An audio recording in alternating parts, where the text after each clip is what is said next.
Sadness laughs AD. Thank you for calling the Intergalactic Emergency Hotline.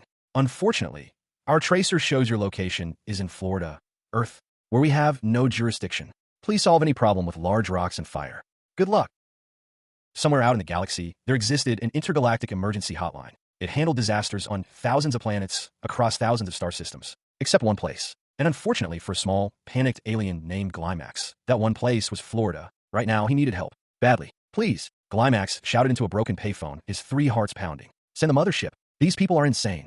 On the other end, a calm operator traces location and sighed, the way someone sighs when they already know the answer. I'm sorry, she said. Florida is completely outside our jurisdiction. What? Glymax gasped. This isn't normal Earth. It's a giant retirement prison, surrounded by heat and alligators. Even the operator, who had seen galactic wars, plague planets, and black hole collapses, went quiet for a second. Rescuing anyone from Florida, she finally said, would violate an ancient treaty with the lizard people. Before Glymax could argue, an old man shoved him aside. His strawberry ice cream was melting, and apparently, that was an emergency too. The call ended. Just like that, Glymax stumbled back, dazed as the old man barked into the phone. Not for rescue, not for help, but to complain to his granddaughter that she couldn't taste the melted ice cream through FaceTime. That was it. That was the final straw. Glymax turned and ran. He sprinted through crowds of cheerful tourists who smiled and waved like absolutely nothing was wrong. An elderly couple even tried to recruit him for bingo night. Somehow, that terrified him more than anything else. He screamed. Loud. So loud. Nearby phones glitched, and birds exploded into the sky. He ran until he collapsed onto a quiet golf course, his lungs,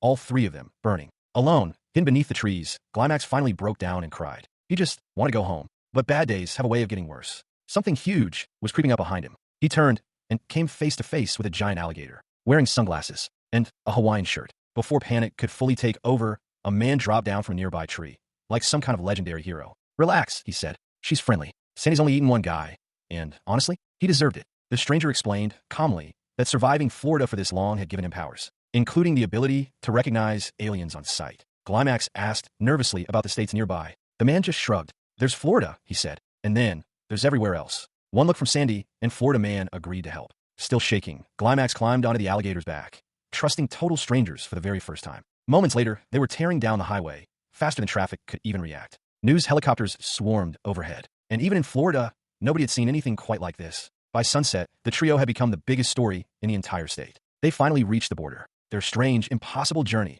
had come to an end. Glymax thanked Sandy quietly, realizing the alligator that once terrified him had somehow become one of his closest friends. Without asking for anything in return, Florida man rode off into the sunset like the strangest hero the world had ever seen. And with all eyes elsewhere, Glymax quietly slipped across the border to safety. That's when the mothership finally appeared, lowering a brilliant beam of light to bring him home. Back aboard the ship, his commanders asked him a question every explorer hears after a mission. What did you learn about Earth? Glymax took a long breath. Earth is fine, he said. But whatever Florida is, leave it to the professionals. Meanwhile, back on the ground, Florida man just scratched Sandy's head, watched the spaceship vanish into the stars, shrugged, and went on with his day.